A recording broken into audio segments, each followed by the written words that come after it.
Nos acompañan las autoridades de mesa, la secretaria, la ingeniera María Peralta, la tesorera, la ingeniera Nancy Fernández y colegas consejeros del Consejo Directivo de Distrito, además de matriculados interesados en la temática que vamos a abordar. En esta ocasión nos acompaña el doctor Andrés Díaz Peis. eh, bueno, el colega, desde ya le estamos profundamente agradecidos por su colaboración y por su predisposición para dar esta charla. El doctor Andrés Díaz Pase es docente e investigador de la Facultad de Ciencias Exactas de la UNICEN, investigador del CONICET, científico de datos en Globan y doctor en Ciencias de la Computación de la UNICEN. Esta es la segunda charla que da Andrés con nosotros, la anterior fue en el año 2020. Así que es un colaborador de nuestro querido Colegio de Ingenieros Distrito 3. Andrés, nuestro profundo agradecimiento. Cuando creas conveniente, podés iniciar la presentación.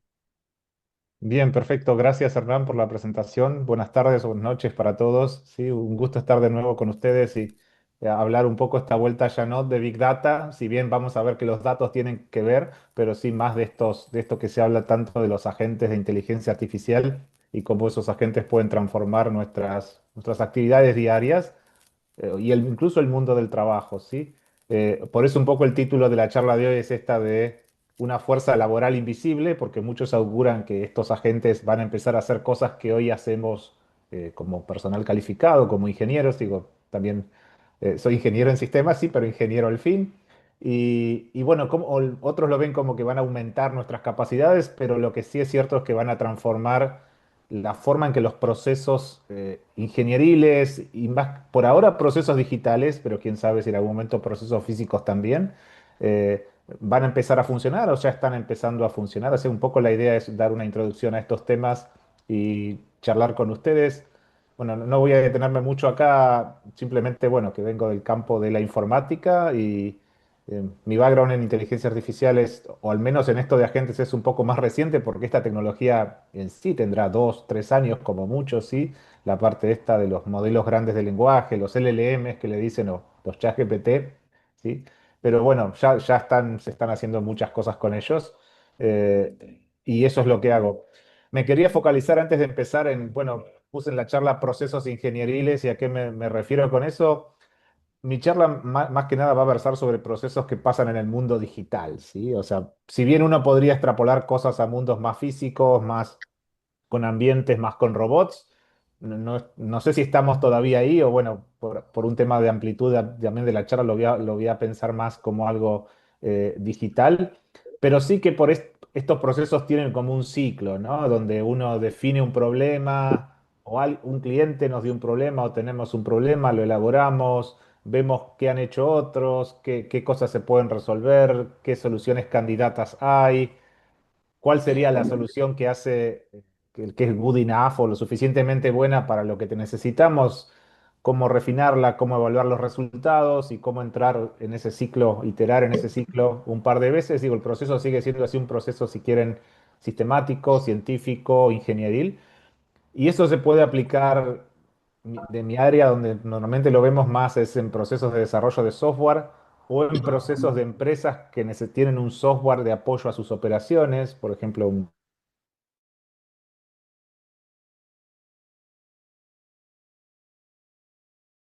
Se apagó el micrófono.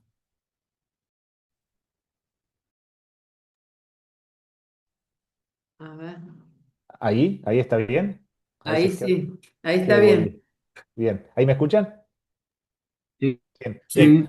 No, lo que estaba diciendo es esto, ¿no? De que estos procesos pueden ser selección de personal, puede ser generar documentos, por ejemplo, generar un contrato, generar una especificación, sí, procesos, no necesariamente de desarrollo de software, sino que procesos que apoyan otro tipo de aplicaciones, que podrían ser procesos que tienen que ver un poco más con la industria química, que tengan que ver con logística, ¿sí?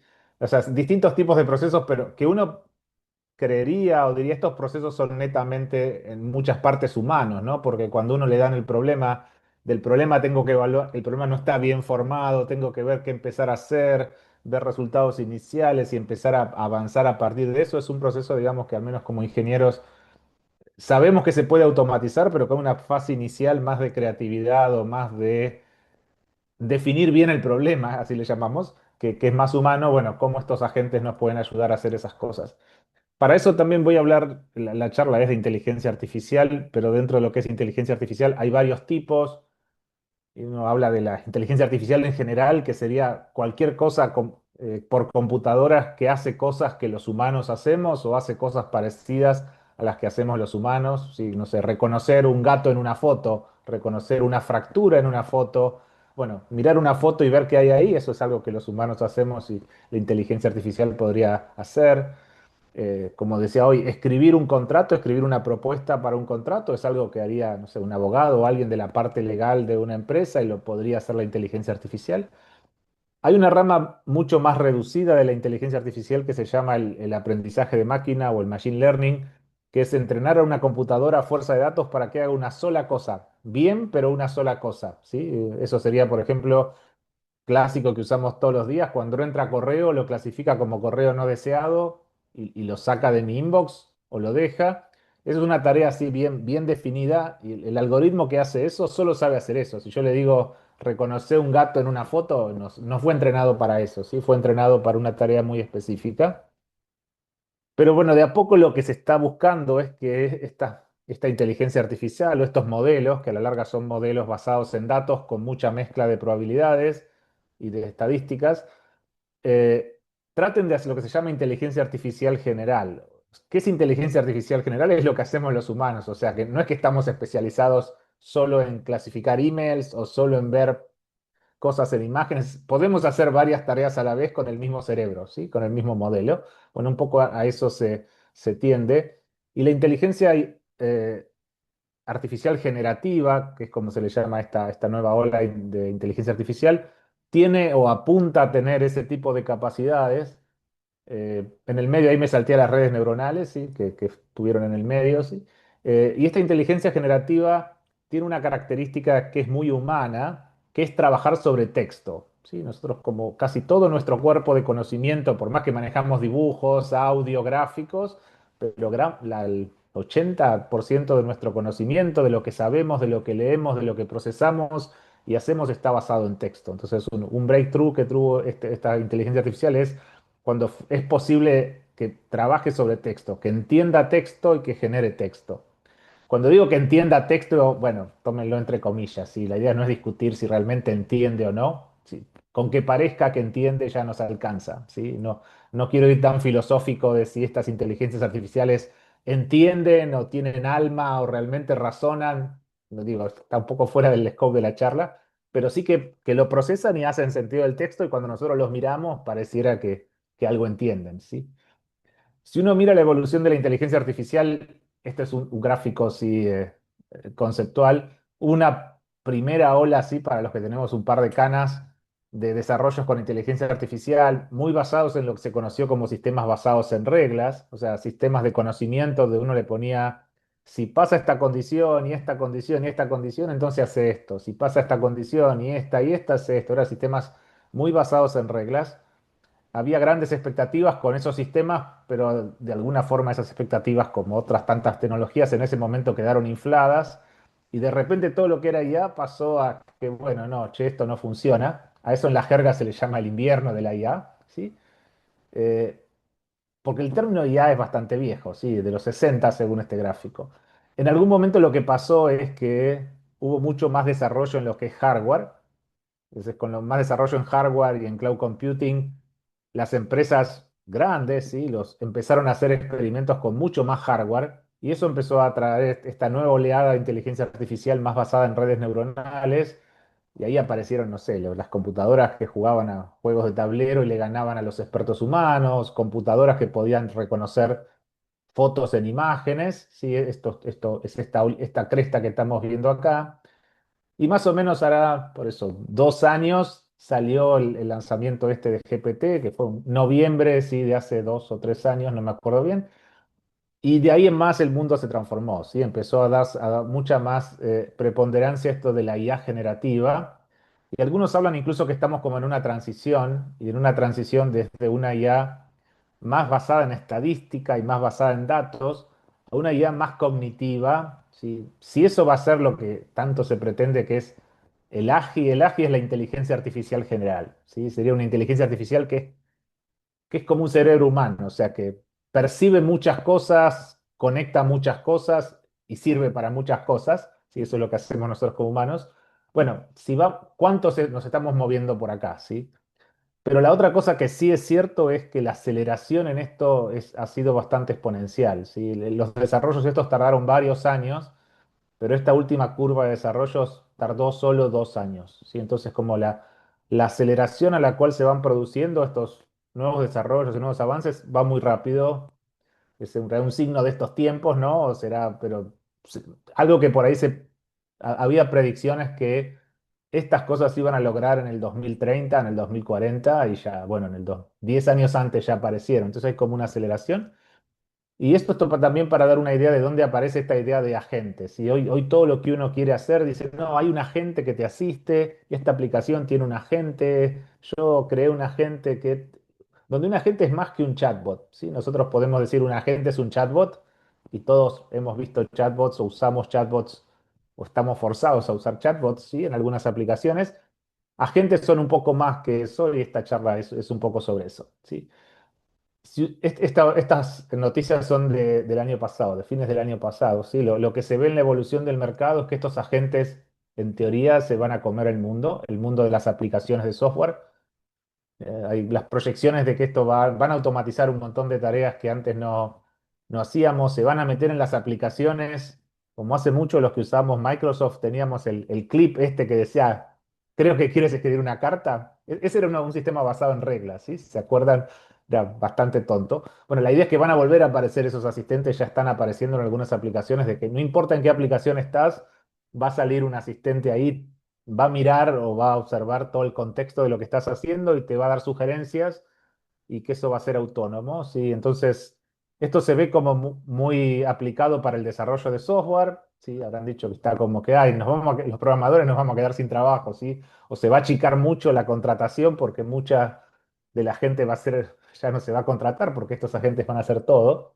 Pero también hay otros dominios donde esto se está colando, ¿sí? O sea, para hacer ventas, para hacer pronósticos, para automatizar generación de cosas, ¿sí? O sea, para recursos humanos, para medicina, para muchos otros dominios que no son necesariamente hacer software, ¿sí? Se prevé que va a haber un crecimiento y con eso también un revuelo, si quieren, en la forma, en el mundo laboral, en la forma que hacemos las cosas.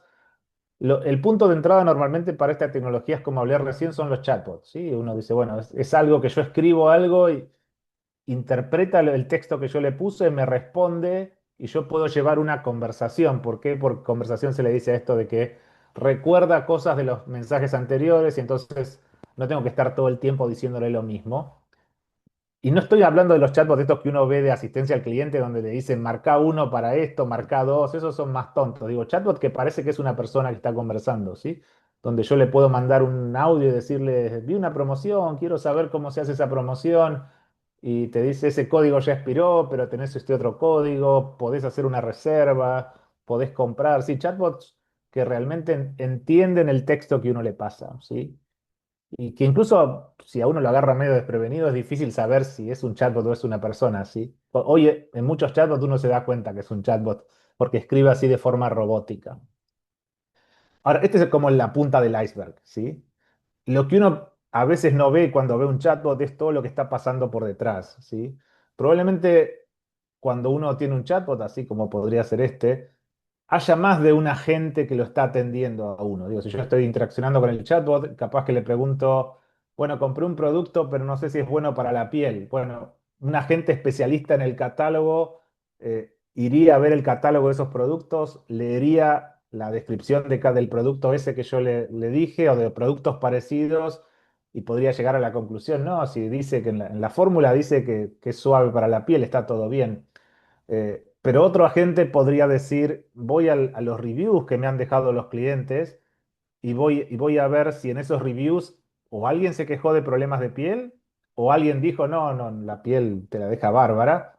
Pero fíjense que este no es el mismo agente que este. Si bien yo veo todo unido en la misma interfaz visual, es como que está dividido por responsabilidades, ¿sí? El agente que toma esto lo relaciona con catálogo, otro lo relaciona con los reviews, y alguien más le podría decir, bueno, voy a ver el inventario y en el inventario, si quedan esos productos, te hago como una contraoferta, ¿no? Uy, quedan pocos, apurate, lo podés contratar. Otro te podría dar un código de descuento, ¿sí? Para incentivarte a que lo compres. Todos estos cuatro agentes, o tres en este caso, se están como orquestando, se le dice atrás, para dar este servicio, ¿sí? Y eso es más poderoso que tener un chatbot con un sistema de reglas que te dice marca uno, marca dos, marca tres. Es como experiencia conversacional, es mucho más poderoso, ¿sí? Y más realista y más potente, ¿sí? Entonces, cuando uno ve un chatbot, hoy probablemente esté viendo dos o tres agentes que están ahí atrás trabajando entre ellos para llevar a cabo, para atenderte, ¿no? Para llevar esa conversación de soporte al cliente. Este es un posible ejemplo. A esto se le suele llamar más asistentes hoy que chatbots, ¿sí? El chatbot a veces eso es más que nada cómo se ve desde afuera, pero no lo que está pasando adentro, ¿sí? Chatbots y asistentes hay de todos los tipos, como hablé de algunos ya, generador de contenidos, plugins que se insertan en aplicaciones, asistentes para servicio al cliente, asistentes para issues. Yo levanto un ticket de que tengo un problema, ¿cómo sé quién me tiene que atender? O sea, lo que se llama un triage, o sea, dado el issue o el problema que yo reporté, ¿quién me tiene que atender? Ahí hay como una derivación, ¿sí? Eh, Personalización, sí, de cosas, de interfaces, de ofertas. En educación se está viendo mucho también, o sea, aplicaciones. Imaginen cualquier plataforma educativa donde ustedes toman cursos, o incluso podría ser una escuela donde hay un sistema, no Moodle, pero más tipo Moodle, y que se van metiendo asistentes que tratan de dos cosas: personalizar un poco la experiencia de cada persona que aprende, porque sabemos que cada uno aprende diferente, pero también ir llevando como un diagnóstico fino de lo que está haciendo, ¿sí? Para entretenimiento, juegos, esto se está viendo mucho. Bueno, desarrollo de software, ya hablé también, sí. Y por ahí, bueno, no quiero dar muchos ejemplos de desarrollo de software porque eso es más para ingenieros de TI, no para la comunidad de ingeniería en general. Algunas consideraciones que podemos volver a debatir hacia el final de la charla, pero que me gustaría dejar, por eso las puse primero, son, bueno, todos estos agentes están basados en estos modelos grandes de lenguaje o LLM, tipo ChatGPT, o sea, todos están basados en eso atrás, ¿sí? Casi todo lo que uno ve hoy está montado en eso. Estos agentes realmente tienen autonomía. O sea, podemos charlar después cuánta autonomía le queremos dar, pero en principio autonomía significa acá que pueden tomar decisiones por sí mismos. O sea, decidir, me parece que esta persona está buscando un refund, entonces dale este código, ¿sí? O sea, pueden decidir cosas sin que el humano intervenga. Y eso sería, esto suena peligroso, pero también, si uno lo ve desde la automatización, también libera esto de tener que estar todo el tiempo mirando lo que está pasando. Por eso esto promete aumentar la productividad, ¿sí? Aumentar las capacidades de un ser humano. Es decir, si yo puedo generar un contrato legal, no sé cuánto me lleva a hacer un contrato, ¿sí?, de ventas, una semana, 3 días, 2 días, y ya tengo el template, sé lo que tengo que poner. Bueno, podría hacer 10 contratos en el mismo tiempo, ¿sí? Si tuviera un agente que me ayuda a eso, ¿sí? Entonces, la idea que con esta aumentación de las capacidades de un ser humano, de un ingeniero, lo que va a venir es una mayor productividad. Y se discute mucho si en algún momento cómo van a ser los equipos nuevos de trabajo, ¿sí? ¿Los equipos nuevos van a seguir siendo gente o va a haber gente y agentes? O sea, nosotros mismos combinados con agentes en equipos, y que vamos a trabajar codo a codo de alguna manera, ¿sí? Eso de alguna forma hace que la dinámica del trabajo se reconfigure un poco. Preguntas clásicas de esto, bueno, y las respuestas que dan estos agentes, otros LLM, ¿son confiables? Cualquiera que ha jugado con ChatGPT un poco, le ha preguntado cosas, habrá visto que a veces inventan lo que en la jerga se le dice alucinar. O sea, yo pregunto cosas y si no le doy suficiente información, a veces mienten. O, sí, bueno, ¿qué pasaría entonces si yo automatizo y estos LLMs empiezan a ser menos confiables? Bueno, ingenierilmente hay técnicas para mejorar la confiabilidad de estas cosas, ¿sí? También hay consideraciones éticas atrás. Bueno, si conviene que estos agentes automáticos o automatizados hagan ciertas tareas, ustedes pueden pensar diagnóstico de un triage médico, ¿sí? Para saber dónde tengo que derivar un paciente con un síntoma para ver quién lo atiende. Dice, bueno, pongo un agente que deriva, pongo un humano, pongo una mezcla, ¿sí? O sea, que hay algunos temas acá éticos o de seguridad para pensar. Y el otro tema es si estos agentes realmente razonan o no, o van a poder razonar en algún momento. Si razonar en el sentido humano de enganchar una consecuencia con otra y con otra lógica y conectar y llegar a una conclusión, ¿sí? Como si fuera un teorema, si quieren, o un proceso de razonamiento lógico. Bueno, hay discusión sobre varios de estos puntos, ¿sí? Entonces, volviendo al tema de estos LLMs, si ustedes los quieren simplificar, lo que normalmente se le llama modelo de inteligencia artificial es una caja negra, ¿sí? Una caja negra que está creada a fuerza de datos y esa caja negra, si yo le doy cierto input, me da una predicción sobre el output, ¿sí? Todos los modelos de inteligencia artificial tienen desde 1000 metros de altura tienen esa impronta, ¿sí? Una caja que no sé bien qué tiene adentro, porque yo les pregunto a cualquiera, incluso del rubro de TI, ¿qué tiene adentro ChatGPT? No sé, yo sé que le entro texto y sale texto, ¿sí? Y el texto que sale es una predicción, ¿sí? No es la verdad revelada, es algo que tiene alta probabilidad, ahora voy a hablar un poquito más, pero siempre hay que pensar que eso es una predicción, ¿sí? Yo podría decir, si tengo una valija con ciertos ítems adentro y le pregunto a una persona sin pesar la valija un par de preguntas de lo que tiene, podría predecir el peso de esa valija. Si tengo una información de mi cliente, el histórico, podría decirle a este modelo, te doy esta información y me podés decir con cierta probabilidad si mi cliente me va a dejar o no. O sea, supongan que me pago una suscripción mensual, si ese cliente se va a ir o no. Porque si yo tengo una predicción de que tiene chances de irse, podría tomar alguna acción para retenerlo o no, dejarlo ir también, ¿sí? Pero digo, hay muchos casos de uso que en base a datos, y por eso me recuerda a mi charla de Big Data de la otra vuelta, donde uno teniendo datos y dando ciertas entradas, el modelo me puede dar una predicción de lo que va a pasar, que de nuevo es una predicción, ¿sí? Y esto, lo que cambia con los LLMs es que mucho de esto es en base a texto, ¿sí? Entra texto, por ejemplo, podría tener un montón de reviews de mi producto y quiero saber si están hablando bien o mal de mi producto. Entra el que hablé hoy, entran emails y quiero que me clasifique si es spam o no, dependiendo de lo que dice el texto. Tengo lo que dicen mis reviews de mis productos o de mi página web y quiero ver de qué hablan esos clientes que vienen a mi página. O sea, no quiero ver cada review porque tengo miles. Quiero ver cuáles son los principales tópicos de los que hablan y si son opiniones positivas o negativas, ¿sí? Entonces, un patrón común a cada uno es que todo esto se basa en datos, pero la otra es que algo muy propio de nuestro lenguaje humano es que una palabra significa distintas cosas dependiendo en qué contexto se use, ¿sí? A eso se le llama semántica, ¿sí? Nosotros, por- como está nuestro cerebro cableado, viendo la oración o viendo la palabra en contexto, podemos decir, acá está hablando de esto, acá está hablando de esto, ¿sí?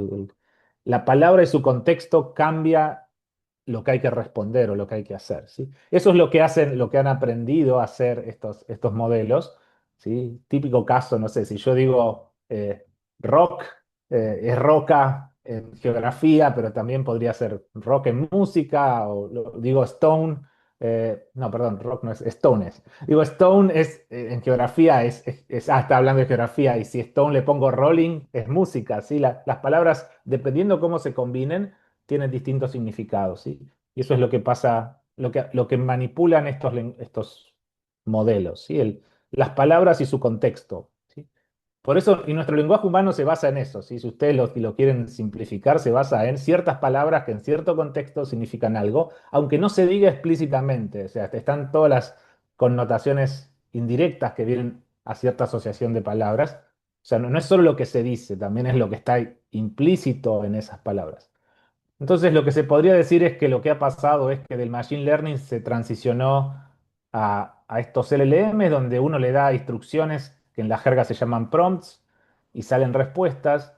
Pero como nosotros somos ingenieros y nos gusta construir, no nos quedamos en vamos a hacer un chat GPT donde yo le mando algo y me da un resultado, eso sería esto, sino que las aplicaciones nuevas empiezan a conectarse a estos LLMs en su construcción. O sea, aparecen como nuevos tipos de aplicaciones que adentro tienen LLMs, ¿sí? No es ya ChatGPT donde yo lo prompteo y me da una respuesta, sino que son aplicaciones que los usan para cosas más locas. Y dos de esas cosas locas son lo que se llama RAGs y lo que se llama agentes. Y si lo miran temporalmente, esto es una evolución. O sea, primero salieron este tipo de aplicaciones y después salieron este tipo de aplicaciones. Bueno, al principio estaban solo estas.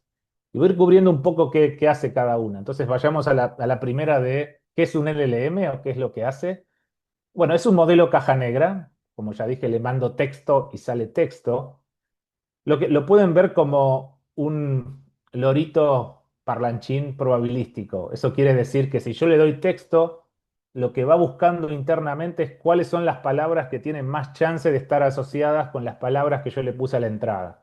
A la entrada normalmente se le llama prompting, ¿sí? A las instrucciones que eso le da o a los datos que eso le da se le llama prompting. Y entonces, dependiendo lo que yo ponga acá, es lo que va a salir acá. ¿Sí? En un modelo muy simple, el lorito solo completa la oración. O sea, si yo dijera esta oración, de todas las palabras que pueden ir pegadas acá, buscaría, no sé, la que tiene más probabilidad. Pero por eso a veces, imagínense que ustedes le dan un texto muy largo acá, ¿qué va a salir por acá? ¿Sí? Entonces, el prompting es el primer mecanismo que yo tengo para decirle a estos modelos cómo se tienen que comportar, o en términos más técnicos, para condicionar la salida probabilística de eso. O sea, ustedes imaginen que el LLM tiene salida probabilística, entonces yo le tengo que dar suficiente contexto en la entrada para que la salida salga apuntada a lo que yo quiero. ¿Sí? Esa es la idea. Y uno puede probar, por ejemplo, esto del contexto dándole las mismas palabras, pero cambiándole el contexto. ¿Sí? Yo le podría decir, háblame de Apple, no sé qué va a interpretar acá, ¿sí? Porque Apple es muy genérico. Podría ser la fruta, podría ser la compañía, ¿sí? Ahora, si yo le pongo fruta o algo que relacione a fruta, probablemente esto sí salga hablando de frutas.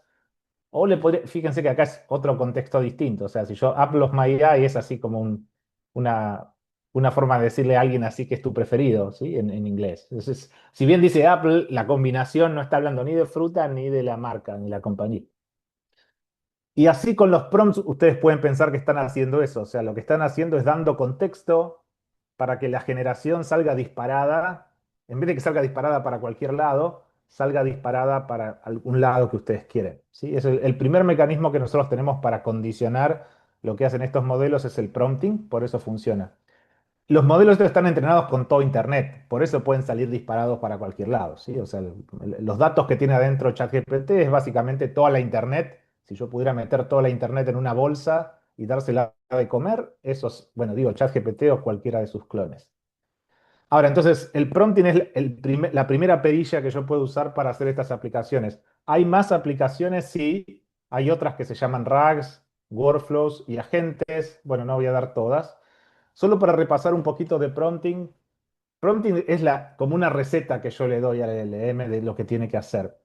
Y el prompting normalmente tiene como una receta, así como una receta de qué hay que hacer primero, qué hay que hacer después, qué hay que hacer después. Entonces habrán visto que primero uno le dice, vos sos un experto en matemática que tiene que hacer un problema. O sea, le seteas como el personaje. Después se le dice el objetivo, después se le dice la tarea que tiene que realizar, las instrucciones y eventualmente luego se le dan ejemplos. ¿Sí? Si yo quisiera que con esta teoría es insuficiente y tengo ejemplos, le puedo dar ejemplos. Y esto hace que la salida salga bien apuntada a lo que yo quiero. O sea que una primera estrategia para trabajar con estos modelos es hacer un buen prompt. O si lo ven en un sistema, bueno, habrán visto con los chats que si uno le pone bien lo que tiene que hacer, la salida mejora, ¿sí? Un segundo nivel de esto es lo que se llama un RAG. ¿Qué es lo que es un RAG? O sea, cuando uno usa un LLM, el LLM sabe todo lo que está en Internet, pero no sabe los datos que yo tengo adentro de mi compañía, ¿sí? Si yo tengo datos de mi base de datos de clientes, en teoría no hay chance que el LLM sepa qué hay en mi base de datos de clientes. Entonces, ¿cómo hago que estos modelos hablen de lo que saben, pero lo mezclen con el conocimiento interno o privado que yo tengo en mi aplicación? Bueno, a ese escenario se le llama hablar con tus documentos, que es cuando uno en ChatGPT arrastra un PDF y le pregunta algo al LLM, pero en el PDF hay información particular para que te conteste, ¿sí?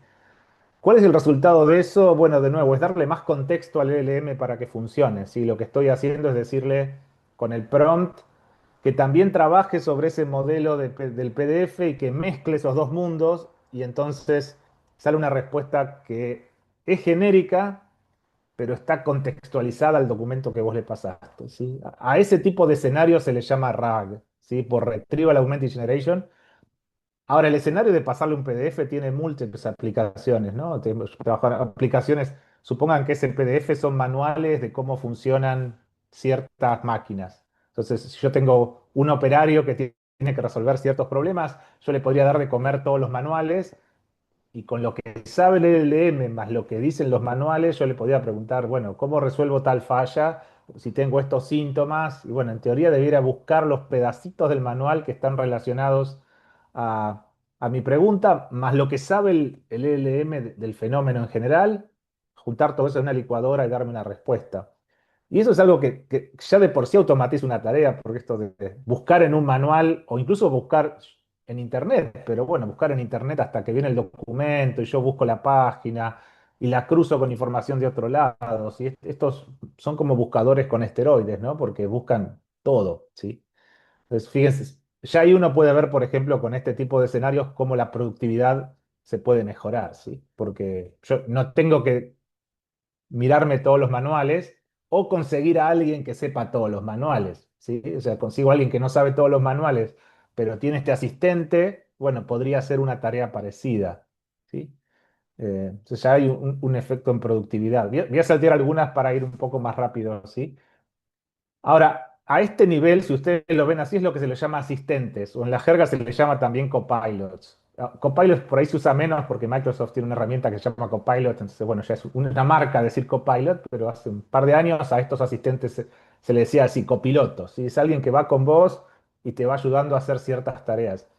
Esto normalmente atrás es un RAG, es lo que hablé recién, y tiene una memoria donde va llevando todo lo que yo voy haciendo antes. Si bien no recuerda las 10 conversaciones para atrás, probablemente recuerde 3 o 4, pero bueno, el hecho de que lleve memoria lo hace más conversacional. Y lo que normalmente estos copilots hacen, no rompen nada, o sea, lo que me dan son sugerencias. Y yo como humano puedo aceptar esa sugerencia, cambiarla, pero no tocan nada en el sistema, ¿sí? O sea, lo que las caracteriza es me dan sugerencias, pero no hacen nada. O sea, todo lo tengo que hacer yo, ¿sí? Lo cual de alguna forma me deja ingenierilmente más seguro.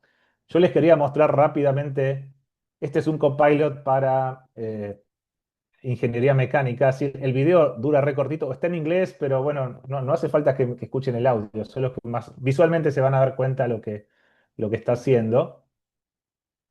McAgent is the world's first AI cat copilot that actually works for mechanical engineers, so that you can go 3 times faster in the software you already use. Let me show you how it works. You can connect McAgent to any legacy software. Let's say I need a bearing for my car assembly. McAgent will search No está reproduciendo, ¿no? parts online to find the right one with the right parameters. Then import it directly in your assembly, right where it should be, meeting all the project constraints. McAgents can generate and modify paths, connecting 2 separate elements in seconds. No, perdón, no está reproduciendo, no estaban viendo nada, ¿no?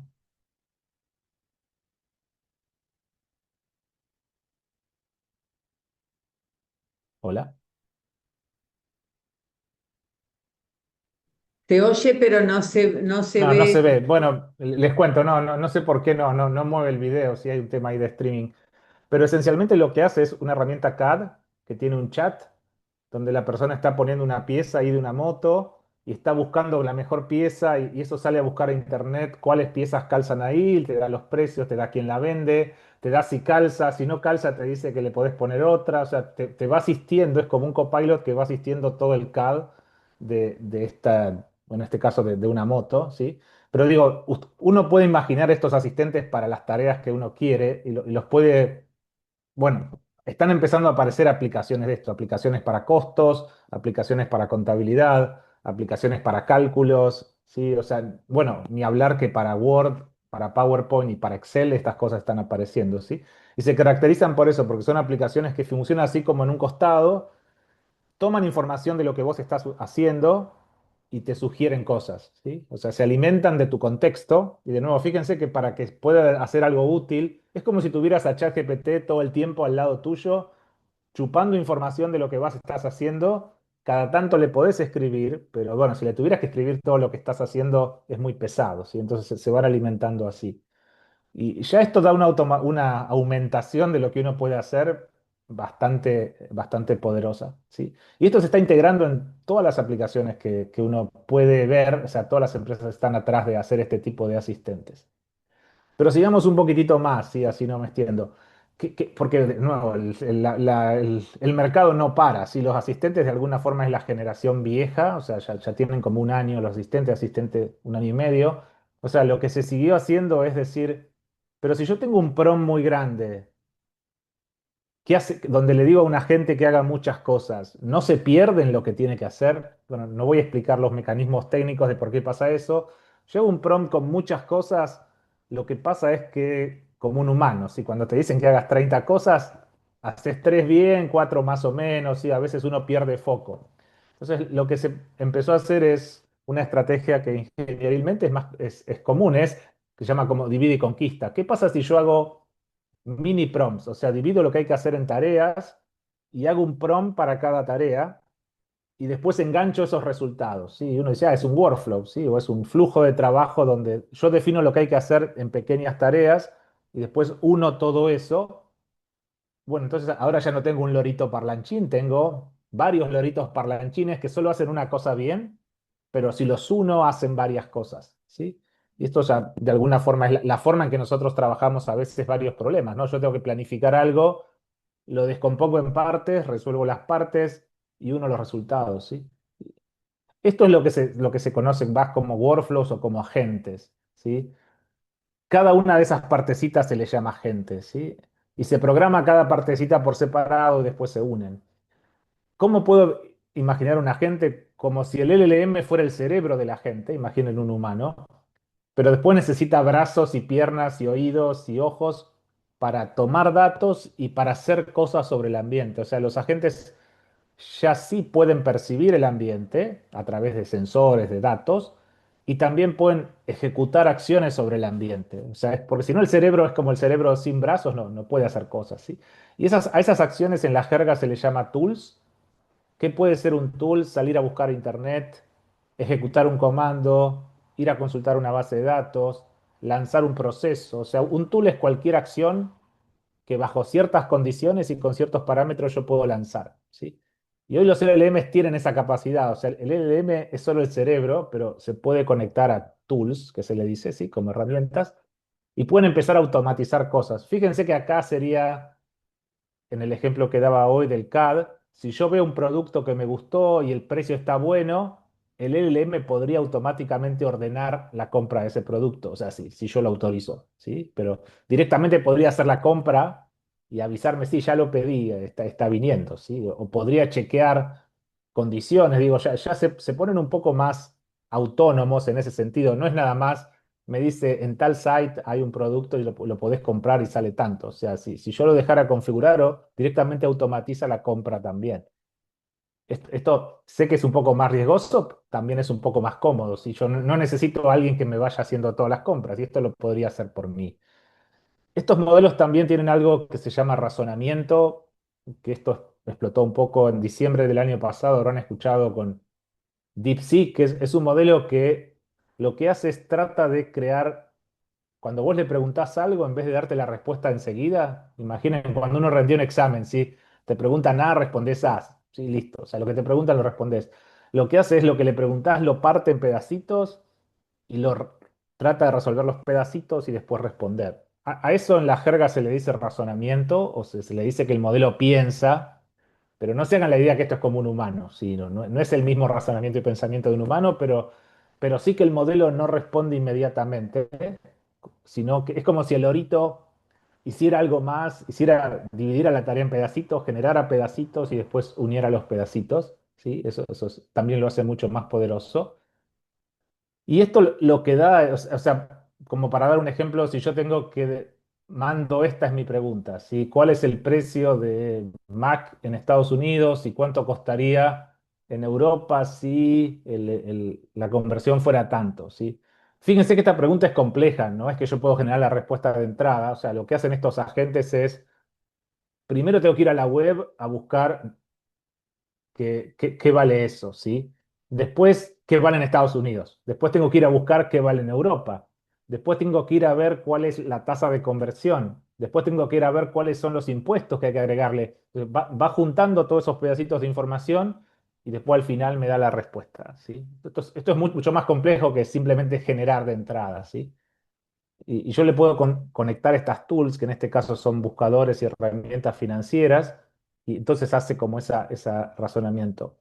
Y así han aparecido muy recientemente herramientas para conectar estos flujos, decir, bueno, ¿y cómo lo hago yo como ingeniero? ¿Lo tengo que programar? ¿Tengo que contratar a alguien de TI que me haga la programación?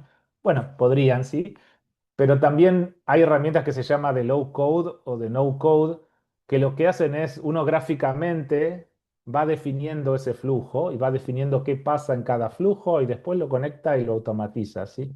No digo que esto sea gratis, que todo se puede hacer así, pero digo, lo que se está pensando con estas herramientas es que estos flujos de agentes se puedan definir como si fuera un flujo de trabajo en una herramienta visual, se pueda conectar, le pueda conectar dónde tiene que ir a buscar cada información y después lo lanzo y esto hace ese flujo, ¿sí? La idea de esto es democratizar bastante el acceso a estas tecnologías que no depende estrictamente de tener un programador que lo programe, sino que otras áreas, otro tipo de formaciones también puedan definir estos flujos. Hay bastante trabajo en esto, ¿sí? Y solo para darles un ejemplo de lo que pueden hacer estos flujos, y ya con esto voy cerrando, o sea, imaginen cómo se puede automatizar. Hay mucho de automatización de papelerío digital. Esto es para generar una propuesta para una licitación, ¿sí? Que nos dice, sí, un trabajo que al menos varios hacemos seguido o hacíamos seguido, ¿sí? Dice, bueno, tengo que ver la licitación, tengo que ver qué tenemos nosotros, tengo que ver las fechas, tengo que ver qué pide, tengo que hacer la propuesta y la tengo que mandar. Un montón de lectura humana de los documentos, un montón de trabajo de armar la propuesta, ¿sí? ¿Qué pasaría si esto lo divido en agentes? ¿Sí? No digo que esto te va a dar la propuesta final, pero te va a dar un borrador bastante interesante. Y este ejemplo se usa así, o sea, se implementa, digamos, con variaciones dependiendo del negocio. Yo podría hacer 5 agentes acá, ¿sí? Un agente que analiza la propuesta y saca la información más importante. Dice, bueno, lo importante de la propuesta es esto. Un segundo agente que, dada la información que hay que extrajo el anterior, formula preguntas. Dice, bueno, para esta licitación hay que contestar estas preguntas. Después, un tercer agente que va a la información tuya, la que vos tenés como oferente, y trae tus cosas y hace un cruzamiento. Dice, bueno, para contestar estas preguntas, ¿qué tenés vos que pueden contestar esas preguntas? Y después, un siguiente agente que con esa información arma o genera el borrador y después acá se le puede mostrar a un usuario para que lo apruebe, se puede poner un agente que se llama revisor. Es un agente que le decís, mira, alguien generó este borrador, ¿está bien o está mal? El agente ese, si está bien, sigue, y si está mal, te da feedback al agente anterior para que lo ajuste. Y entra como en un ciclo así de feedback. Y eso lo hacen entre 2 agentes. Uno propone la generación y otro lo corrige y le da feedback, y así en un par de iteraciones saca un draft, ¿sí? De la propuesta. Si la propuesta va a ganar la licitación o no, no lo sé, ¿sí? Pero digo, al menos el proceso de lo que llevaba el proceso lo achica bastante. O sea, todo lo que es generación de documentación, incluso aunque no sea textual, aunque sea gráfica, se están haciendo estas automatizaciones. Y no salen mal, digo, los que yo he visto, salvo que la propuesta no diga nada o que haya que saber un montón de cosas que no están en el call. O sea, depende, pero digo, si la información está, esto puede ir haciendo estos cruzamientos de información. Que bueno, no sé cuántos de ustedes han participado en estas cosas, pero son cosas súper tediosas y que aún así nunca salen bien, ¿sí? Los agentes, ustedes pueden pensar que lo que yo puedo hacer es empezar a conectar pequeños LLMs unos con otros, donde la salida de uno habla con el otro y ese lo que hace se lo manda al otro, como si fuera un grupo de humanos, pero ninguno de estos es un humano, ¿sí? Eso me lleva al último tema de hoy, que es, bueno, entonces acá está la noción de equipos híbridos, ¿sí? O sea, si yo pienso en estos agentes como trabajadores agénticos, bueno, hay cosas en las cuales no podemos competir. O sea, siempre prendidos, siempre trabajando, no tienen feriados, el valor hora es súper bajo, no tienen vacaciones, no tienen problemas, ¿sí? Bueno, entonces desde ese punto de vista son súper atractivos. Hay algunas cosas que estos agentes todavía no tienen, que nosotros los humanos por ahora las tenemos, ¿sí? Se llama empatía, inteligencia emocional, creatividad, tomar decisiones en ambientes muy complejos y poco estructurados, ahí los agentes todavía hacen agua, bueno, colaboración, liderazgo, ¿sí? Ahora, si nosotros pretendemos competir en esto, no vamos a competir, ¿sí? No tenemos que competir en esto, ¿sí? De lo que se habla es que la nueva configuración del trabajo del futuro, y no solo en informática, digo, va a ser una mezcla, ¿sí? Entre algunos actores humanos y algunos actores agénticos, que los grupos van a ser así, ¿sí? Y hay algunos escenarios donde hay más automatización, otros donde hay menos, pero digo, es a lo que se tiende, ¿sí? Y bueno, capaz que en 2 o 3 años estaremos hablando de eso o no. Entonces, un poco para cerrar, la perspectiva que quería transmitir con esto, sin ponerme demasiado técnico, es que los agentes aportan esto de dividir las tareas en pedazos, hacerlas un poco más autónomas, o sea, delegarle a estos agentes para que decidan y armar como flujos de tareas para partes de procesos que pueden ser automatizados, ¿sí? Lo que se está hablando también es que, bueno, en algún momento estos agentes ya se va a empezar a conectar al mundo real, o sea, con sensores, con actuadores, ¿sí? O sea, que van a estar trabajando ya menos en el mundo digital, más en el mundo físico. Hay un punto importante, es quién verifica o monitorea que estos agentes están haciendo lo correcto. Muchos dicen que ese va a ser nuestro nuevo rol, o sea que nosotros vamos a pasar a ser monitoreadores, a ser preceptores de los agentes, ¿sí? Ver cuándo están haciendo bien, cuándo están haciendo mal, por qué lo están haciendo mal, dar feedback. O sea que nuestro rol va a ser así como un supervisor de alguna manera, pero obviamente no se necesitan 1000 supervisores, entonces nuestra forma de trabajar va a ser más verificar que estas cosas hacen lo correcto. Incluso, bueno, se rumorea o no sé, se rumorea que el próximo paso es qué va a pasar cuando estos agentes ya en realidad sean robots, ¿sí? Ya robots un poco más autónomos. Sí, bueno, pareciera ser ese el próximo paso, o la próxima evolución. Pero bueno, muchas incógnitas. Espero que la charla haya sido entretenida, pero bueno, con eso quería cerrar y también dejar un poco de espacio para preguntas. Y bueno, si me puse un poco técnico con cosas de TI, porfa, me preguntan o me van diciendo. Gracias. Bueno, Bueno, muchas gracias, Andrés. gracias. Gracias. Eh, hay una pregunta en el chat. Bueno, yo Ahí me soy fijo. María Peralta, me presentó Hernán en el inicio, soy la secretaria del distrito. Y hay una pregunta en el chat que dice: ¿en qué disciplinas aún la IA no es tan robusta? Héctor García está preguntando. A ver, en cosas que son muy basadas en texto es súper robusta, es una buena pregunta. O sea, todo lo que es texto, casi texto plano, por eso decía un contrato, un documento, en eso es súper robusta. En cosas que requieren un razonamiento más mm, como si fuera de partes que interactúan, donde hay que ver el todo y hay que ver las partes y por ahí eso es más como algo causal. O sea, estos bichos no hacen razonamiento causal todavía, ¿sí? O sea, simulan que lo hacen, pero si el razonamiento causal es un diagnóstico que engancha varias cosas, salvo con esta última parte de los modelos de razonamiento que pueden enganchar pequeñas partecitas, o sea, ahí les cuesta un poco. Entonces, en algunas cosas de química, por ejemplo, hemos visto que todavía no enganchan bien esto de lo que hace un químico, ¿sí? De cómo el conocimiento lo funde en su cerebro y lo engancha, lo razona. Esto, bueno, probablemente para otras cosas mecánicas también.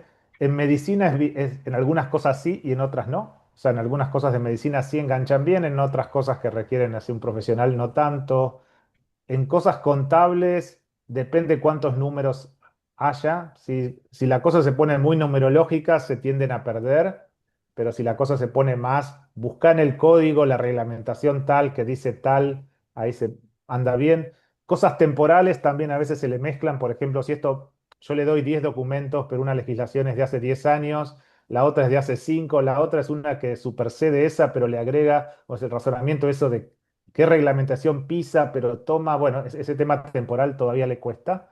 Eh, pero bien ayudado, igual lo pilotean bastante bien, digo. Pero Ujú. digo, hay algunas cosas que todavía no hacen tan bien. Bien, bien ayudado, decís. El tema Sí. es saber ayudarlo y eso es una preocupación, creo, para el uso de estas herramientas.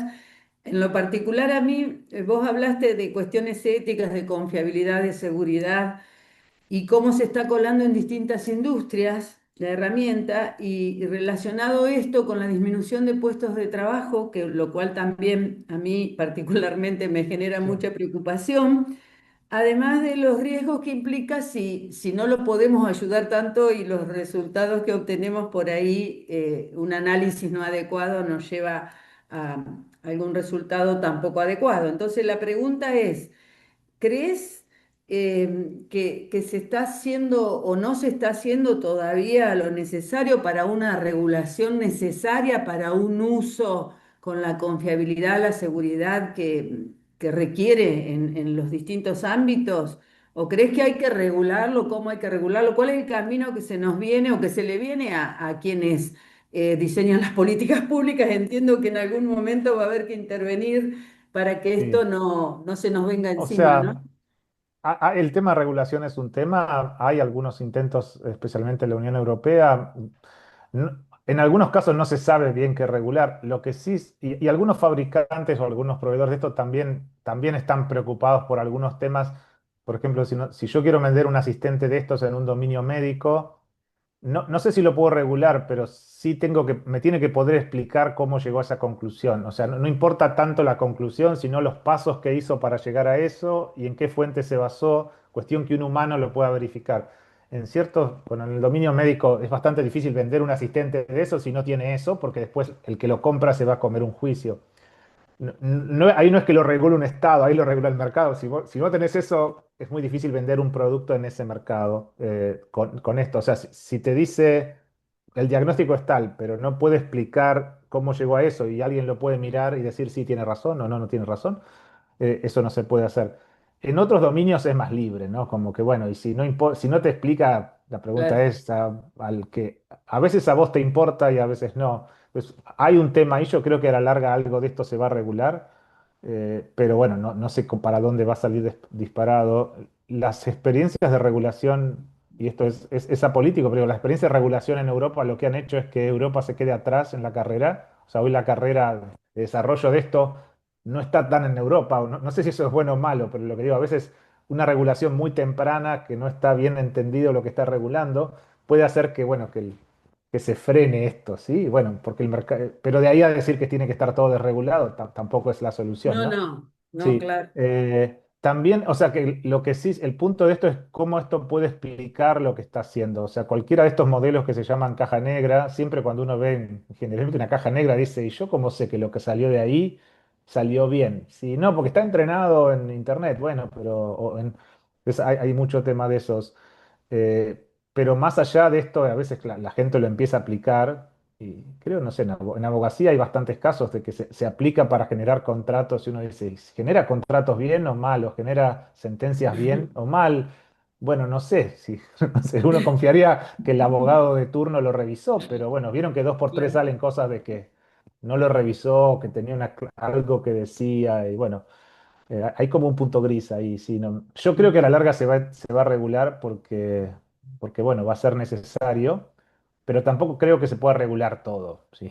Es como, sí. no, seguramente.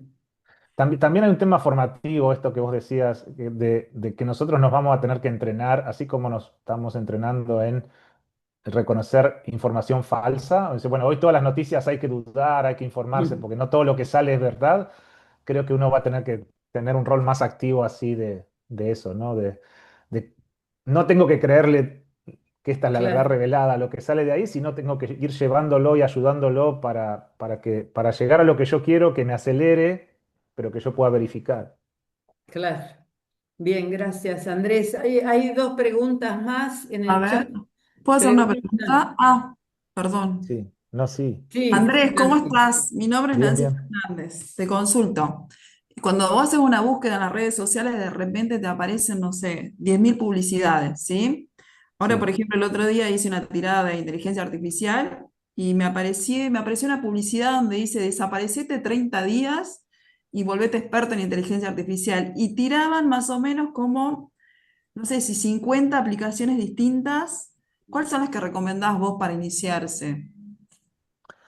Es difícil, o sea, digo, normalmente todo eso suena como que no, es medio difícil que uno pueda aprender esto en 30 días, ¿sí?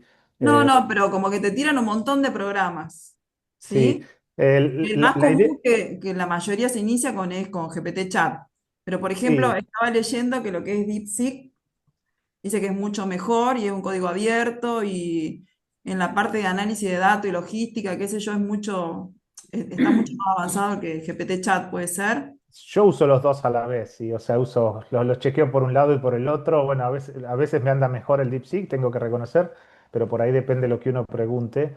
Pero yo creo que para empezar, yo dije al principio que hay que saber promptear bien. O sea, lo que vos pones en el prompt, y siempre doy el ejemplo, hace mi hijo que le tira toda la tarea, todo, le dice, ay, me dio esto, listo, y lo toma así, como que hay que entrenarse en gran parte de por qué a veces sale mal o alucinado, como se le dice el prompt, es porque uno lo promptea mal. Entonces, creo que un buen comienzo es eso, tratar de tomar algún cursito de prompt, que no tiene que ser formal, hay en internet cursos que más o menos te dicen, bueno, si querés preguntar esto, es como una receta, ¿sí? Tenés que hacer primero esto, después esto, y ahí uno con GPT o con DeepSeek ya puede ver que la calidad de la salida mejora, ¿sí? Y bueno, a veces es eso, ¿no? Es que saber preguntar bien o contrapreguntar, es decir, bueno, si tenés varias, esto que decías, si son varias cosas que hay que resolver, por ahí conviene resolver una, que te dé el resultado, eso queda en la memoria, después le pedís la otra. Bueno, la mayoría somos ingenieros, acá es como tratarlo así de a pedazos y eso normalmente te lleva a un mejor lugar que si vos le das. O sea, hay varios cursos de cómo promptear esta inteligencia artificial. Yo creo que eso es un buen Un buen inicio, ¿sí? comienzo. Para, Ahora, sí. bien, y la pregunta ahora, ¿cuál es la diferencia entre la versión paga de GPT Chat y la libre que estamos usando todos? La paga tiene algunos features más. Yo no estoy seguro ahora cuál tiene, pero una es, por ejemplo, que vos podés hacer eso que yo le llamaba un RAG. O sea, ¿qué pasa cuando uno le adjunta un documento? Supone que vos le querés decir, bueno, de este código sacame las principales reglamentaciones para mi problema. Alguien hacía esto, no sé, con el Código Alimenticio Nacional, decía, bueno, tengo este producto, quiero ver si esto va en contra o si esto adhiere al Código Alimenticio, qué sé yo. Entonces, cada vez que preguntás tenés que adjuntar el PDF y poner el prompt y hacer un montón de cosas que si lo haces una o dos veces cada tanto no es molesto, pero si lo haces todo el tiempo decís, no, me tengo que andar guardando en un lado. Entonces, en la versión paga, vos podés definir, ya los documentos los cargas una vez y los prompts los guardás una vez. Es como que personalizás el agente para tu caso de uso. Y entonces después simplemente habilitás ese agente y entras y preguntás. Y eso Bien. te acelera, incluso se pueden definir como varios perfiles. Creo que en la versión nueva tenés como carpetas, entonces vos podés agregar documentos en distintas carpetas y cada carpeta representa así como un tipo de tarea. Entonces podés decirle, bueno, ahora desde esta carpeta, ahora desde esta carpeta, o sea, te da un poco más de personalización, porque el chat GPT es como el agente crudo, o sea, vos lo tenés que Claro. estar personalizando cada vez que lo Personalizado. usás, ¿sí? Mm. Si bien Bien, las conversaciones te van llevando el historial, pero esto de adjuntar los PDFs, y suponés si tuvieras 8 PDFs, bueno, está limitado, solo adjunta 2, bueno, tiene algunas limitaciones. Pero esa es una de las versiones, de las diferencias más importantes con la versión paga. Después todo lo que es análisis de imágenes y eso también en la paga analiza un poco mejor, pero bueno, eso también depende más si uno trabaja con imágenes, si le saca el jugo a las imágenes. Porque bueno, analizar imágenes es un poco más caro como funcionalidad, perfecto, muchas gracias. Bien. no hay Bueno, problema. alguien preguntaba una aplicación concreta para cómputo y presupuesto.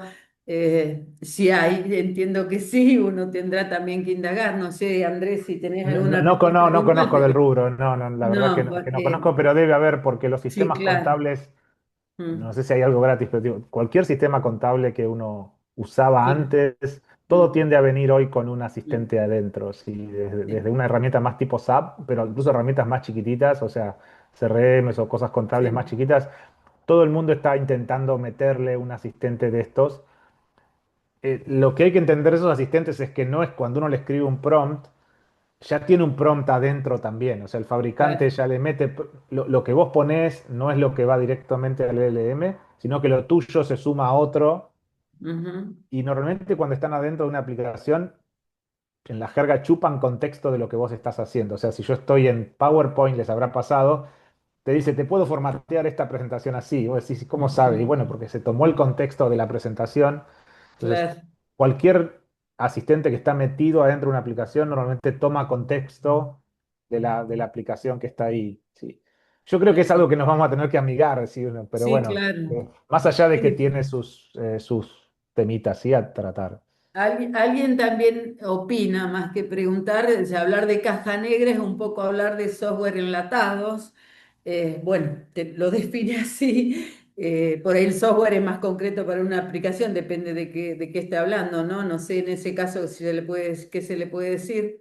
Uno de los Sí, a asistentes. ver, sí, a veces, aunque uno lo haga, termina siendo casi todo lo que es basado en datos termina siendo caja negra, porque uno entrena en base a datos, aunque no, o sea, yo hago un software para mi empresa y lo hago, yo trabajo en mi empresa y lo hago para mi empresa, pero si lo alimento con datos, normalmente lo que sale suele ser una caja negra, porque no es que tiene los datos ahí metidos, es como que tiene algo de esos datos, pero si yo quisiera ver cuál es la regla que infirió de esos datos, o sea, no es como los sistemas basados en reglas que uno veía la regla. Decía, el cliente este lo declaró moroso porque entró por esta regla. Yo podía ver la regla que usó.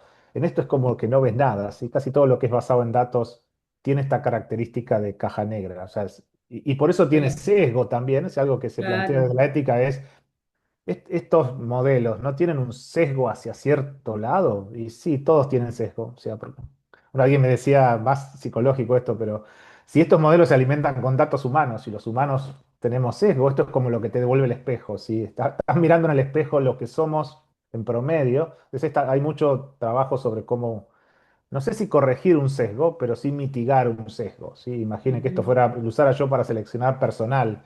¿Cómo sé cuáles son los criterios que está usando para seleccionar personal? ¿Sí? Si no hay un sesgo ahí. Mm, Puede ser mínimo el sesgo de distintos, de miles de tipos, pero estos bichos suelen tener cierto sesgo. claro, ¿Sí? sí. Bueno, no sé si alguien más tiene alguna pregunta, la verdad que está claro y abre un montón de cuestiones, ¿no? Que la práctica nos dirá cómo Sí. evolucionamos con esto, Eh, ¿no? yo una pregunta, pero esto más que conocimiento es de índole filosófico. ¿Cómo pensás, Andrés, que le puede afectar a los chicos? Estamos hablando, por ejemplo, recién mencionaste tus niños, Sí. porque ahora los chicos están accediendo para hacer sus trabajitos con GPT Chat. Y a ver, depende del mandato que le pongan en GPT Chat, te puede hacer un informe u otro. Yo no sé si los profesores, los maestros están capacitados para leer 40 informes GPT Chat y de repente determinar esto ha sido hecho con, no sé, con inteligencia artificial. Sí, no, ese es todo un tema ese porque incluso nosotros en la universidad ya estamos viendo todo el tiempo que ya no se, hay un montón de ejercicios que ya no se pueden dar porque son todos resueltos con esto. Demasiado No tener, perfectos son los resultados. y emulan bastante bien, entonces no es tan fácil detectar cuándo fue generado. Digo, yo diría que cada vez es más difícil detectar.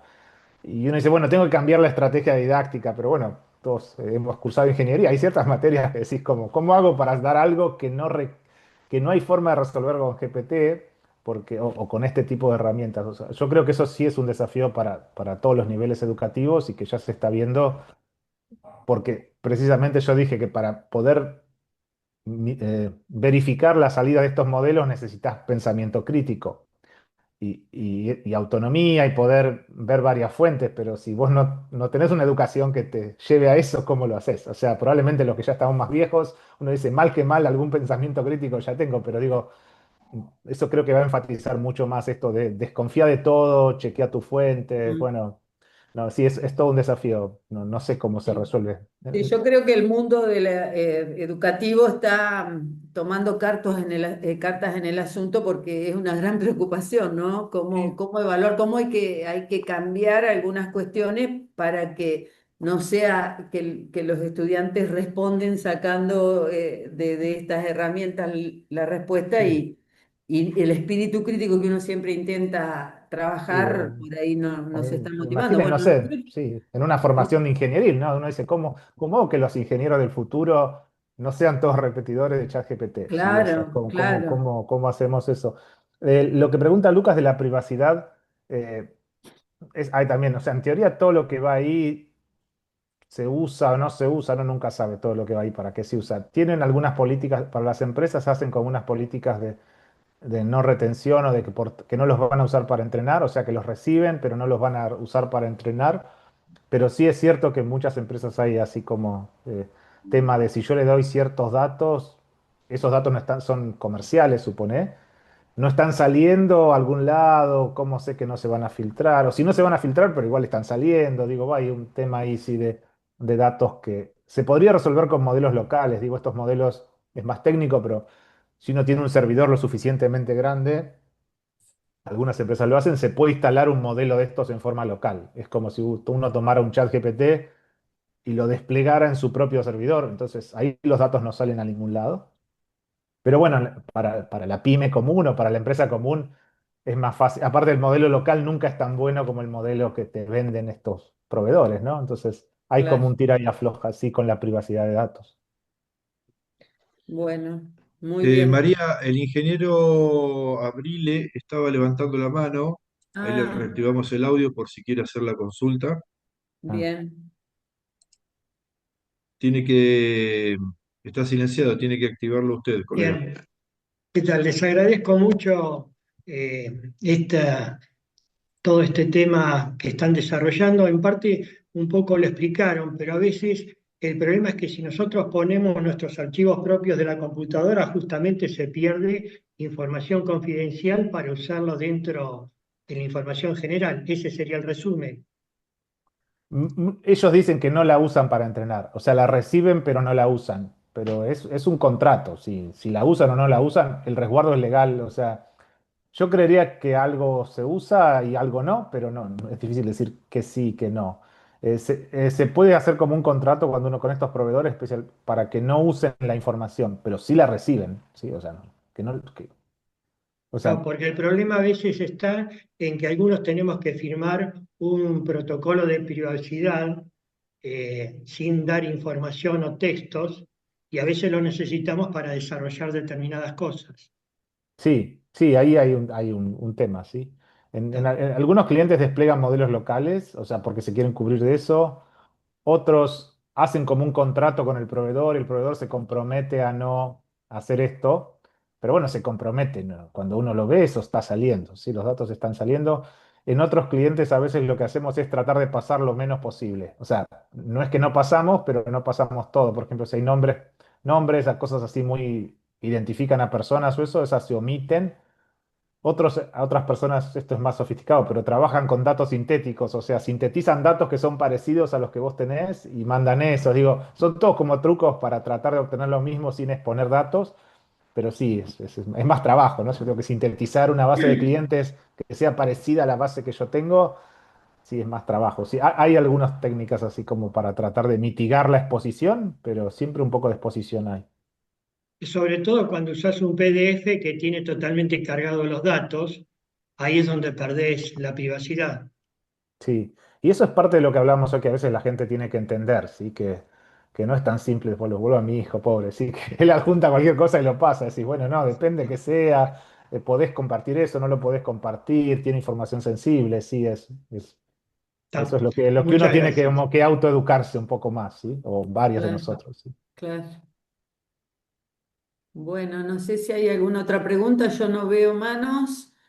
Eh, Vamos a ir cerrando si nadie tiene otra pregunta y por supuesto muy agradecidos, Andrés, muy claro y bueno, un tema de tanta actualidad, ¿no? Así que creo que le podemos regalar un aplauso virtual y Bueno, agradecerle también. gracias. No, gracias, un placer y bueno, cualquier cosa, bueno, ahí en el slide se ve, bueno, saben cómo escribirme o le preguntan ahí a la gente del colegio y me pueden contactar si por alguna Ahí, si consulta. ahí en el chat, subí la página web del distrito. Una vez que esté desgrabada la charla, pueden acceder los que por ahí ingresaron más tarde o los que quieren volver a presenciarla. ¿M?